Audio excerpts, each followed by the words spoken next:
আমার নাম রূপালী, আর এই গল্পটা আমার নিজের জীবনের এক গোপন অধ্যায়। জীবনের এমন কিছু সত্যি থাকে যা সহজে কাউকে বলা যায় না, কিন্তু তোমাদের ভালোবাসার টানে আজ সবটা খুলে বলছি। গল্পটা যদি ভালো লাগে বা আমার কথাগুলো যদি তোমাদের মনে দাগ কাটে, তাহলে অবশ্যই আমাদের এই চ্যানেলটি সাবস্ক্রাইব করে দিও, যাতে এমন আরও অনেক না বলা কথা আমি তোমাদের কাছে পৌঁছে দিতে পারি। তোমাদের সমর্থন আমার খুব প্রয়োজন। শুরু করছি আমার জীবনের সেই কঠিন, জটিল আর অবৈধ সম্পর্কের কাহিনী। আমার দিদি মালিনী আমার থেকে 5 বছরের বড় ছিল। ছোটবেলা থেকেই দিদি খুব শান্ত আর গোছানো, আর আমি ছিলাম ঠিক তার উল্টো, একটু চঞ্চল উড়ো উড়ো স্বভাবের। দিদির বিয়ে হয়েছিল তখন আমি সবে কলেজের প্রথম বর্ষে। দুলা ভাই রতনদা মানুষ হিসেবে খুবই ভালো, লম্বা, স্বাস্থ্যবান, আর কথায় কেমন যেন একটা মাটির টান ছিল। দিদি আর রতনদার সংসারটা ছিল ছোট কিন্তু খুব সুখের। বিয়ের পর প্রথম কয়েক বছর সব ঠিকই চলছিল। আমরা সবাই দেখতাম দিদিকে রতনদা কেমন চোখে হারায়। আমার কাছে রতনদা সব সময় শ্রদ্ধার পাত্র ছিলেন।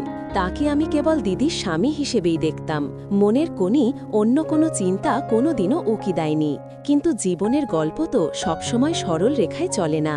ঘটনাটা ঘটল আজ থেকে প্রায় 4 বছর আগে। দিদির হঠাৎ করে শরীর খারাপ শুরু হলো। প্রথমে সামান্য জ্বর, তারপর সেটা চলতেই থাকলো। ডাক্তার দেখানো হলো, অনেক পরীক্ষা নিরীক্ষার পর ধরা পড়ল এক জটিল রোগ। এমন এক রোগ যা শরীরকে পিলে তিলে শেষ করে দেয়।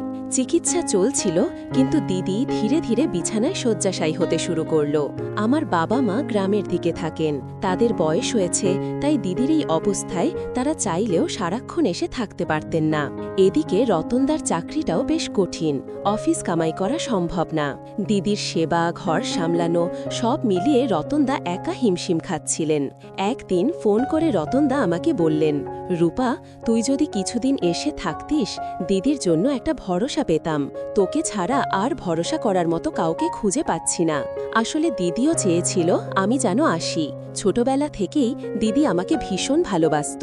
আমিও এক কথায় রাজি হয়ে গেলাম। চাকরি থেকে 1 মাসের ছুটি নিয়ে আমি দিদির সংসারে এসে উঠলাম।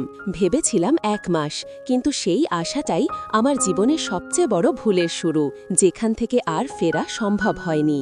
প্রথম আমি কেবল দিদির সেবায় মন দিলাম। সকালে ঘুম থেকে ওঠা, ওষুধ দেওয়া, স্নান করানো, খাওয়ানো সবটাই নিজের হাতে করতাম। রতনদা অফিসে যাওয়ার আগে দিদিকে দেখে যেতেন আর ফিরতেন রাত করে। মাসখানেক যেতেই আমি দিদির সংসারের প্রায় সব দায়িত্ব নিজের কাঁধে তুলে নিলাম। রান্না, ঘর পরিষ্কার, রতনদার খেয়াল রাখা সবকিছুই আমার রুটিন হয়ে গেল। দিদি বিছানায় শুয়ে দেখত আর মাঝে মাঝে ফিসফিস করে বলতো, আমার রূপা না থাকলে কি হতো কে জানে। এই সময়ের মধ্যেই আমি আর রতনদা খুব কাছাকাছি আসতে শুরু করলাম। এটা শারীরিক নৈকট্য নয়, বরং দায়িত্বের নৈকট্য। রতনদা দেখতেন যে আমি কতটা পরিশ্রম করছি। একদিন রাতে রতনদা অফিস থেকে ফিরে এসে দেখলেন আমি রান্নাঘরে একা বসে চা খাচ্ছি। দিদি তখন ঘুমিয়ে। রতনদা বললেন, রূপা, তুই এই পরিবারের জন্য যা করছিস তার ঋণ কোনোদিন শোধ করতে পারবো না। সত্যি বলতে, মালিনী অসুস্থ হওয়ার পর আমি কেমন যেন একা হয়ে গিয়েছিলাম। তুই আসাতে কথাটা শেষ না করেই তিনি একটা দীর্ঘশ্বাস ফেললেন। আমি মৃদু হেসে বললাম, ছি রতনদা, ওসব কি বলছেন? দিদি আমার সব, আর এই সংসার আমারও। এখানে ঋণ টিনের প্রশ্ন আসছে কেন? রতনদা আমার চোখের দিকে কয়েক মুহূর্ত তাকিয়ে রইলেন। সেদিনের সেই দৃষ্টিটা ছিল একদম অন্যরকম। সেখানে শুধু কৃতজ্ঞতা ছিল না, ছিল এক ধরনের চাপা বিষণ্ণতা আর ভরসা খোঁজার নীরব ইঙ্গিত। সেই প্রথম আমার শরীরের ভেতরে একটা সূক্ষ্ম কাঁপুনি অনুভব হলো। আমি তাড়াতাড়ি চোখ সরিয়ে নিলাম। এর পরের দিনগুলোতে রতনদার এই নীরব চোখের ভাষাটা আরও প্রকট হতে থাকল। তিনি সব সময় আমার কাজের প্রশংসা করতেন। যখন আমি তার জন্য গরম খাবার সাজিয়ে দিতাম, তখন খাবার সময় তিনি একবার করে আমার দিকে তাকাতেন। সেই দৃষ্টিতে কি ছিল তা আমি তখনও স্পষ্ট বুঝতে পারতাম না, কিন্তু আমার ভেতরে একটা ভুল সংকেত পৌঁছাচ্ছিল। মনে হতো হয়তো উনি আমার মধ্যে দিদির ছায়া খুঁজছেন, অথবা এমন কাউকে খুঁজছেন যে তার সব দায়িত্ব আর কষ্ট ভাগ করে নেবে। একদিন সকালে রতনদা তাড়াহুড়োয় অফিসে যাচ্ছিলেন। আমি দরজার কাছে তার টিফিন বাক্সটা এগিয়ে দিচ্ছিলাম। দিতে গিয়ে অসাবধানতাবশত আমার হাতটা তার হাতের সাথে লেগে গেল। সামান্য স্পর্শ, কিন্তু আমার মনে হলো যেন বিদ্যুৎ খেলে গেল। রতনদা সঙ্গে সঙ্গে আমার দিকে তাকালেন। সেই তাকানোতে কোনো তাড়াহুড়ো ছিল না, ছিল একটা গভীর জিজ্ঞাসু দৃষ্টি। আমি অপ্রস্তুত হয়ে বললাম, সরি রতনদা। রতনদা মৃদু স্বরে বললেন, কিছু হয়নি, সাবধানে থাকিস। কিন্তু তার হাতটা তখনও টিফিন বাক্সের ওপর আমার হাতের খুব কাছেই ছিল।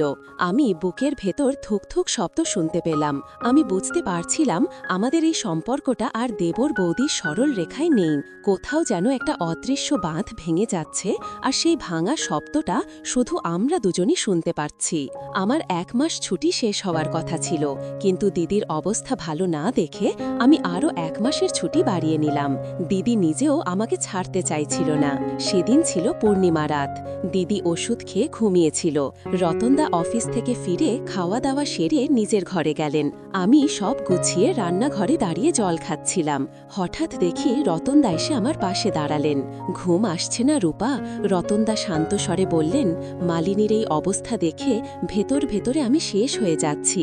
কেউ বোঝার নেই, শুধু হাসি মুখে থাকতে হয়।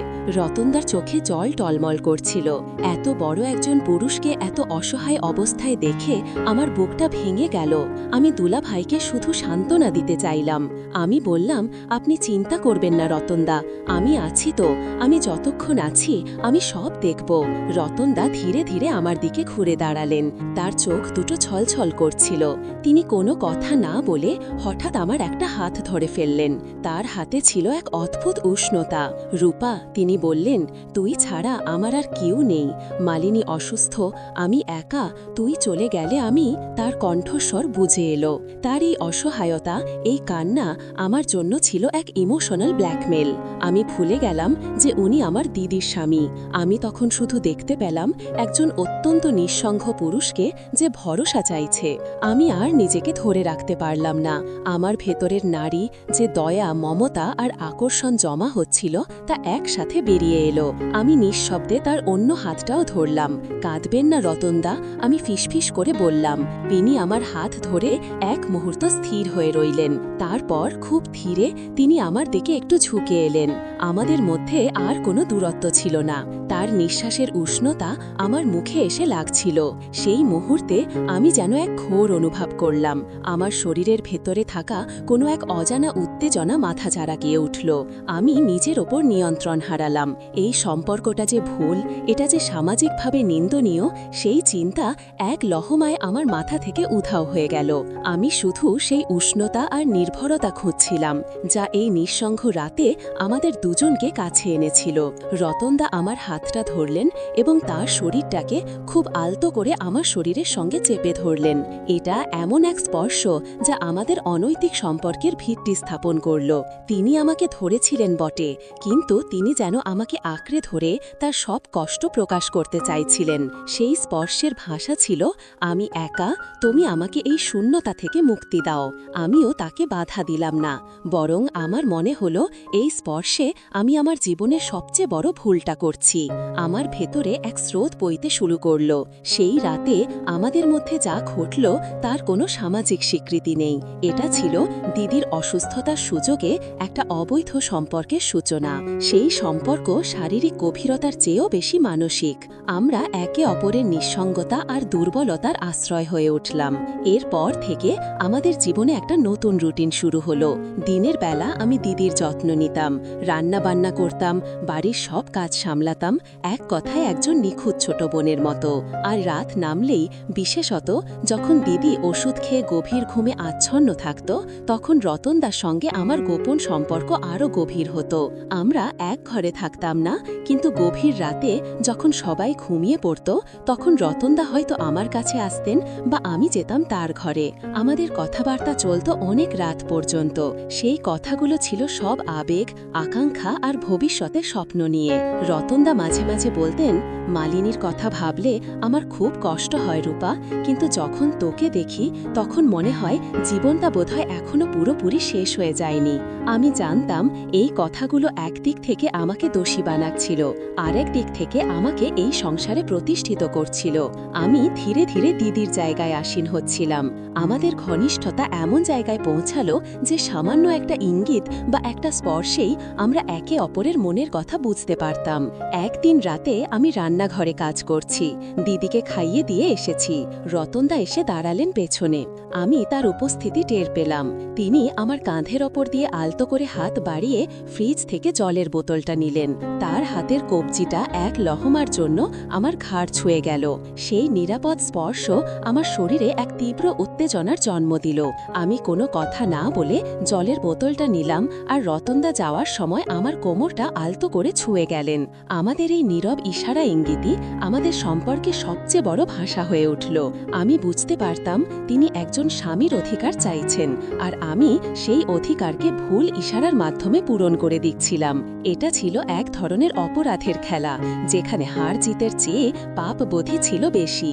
দিদি অসুস্থ, সে কিছুই জানতে পারত না।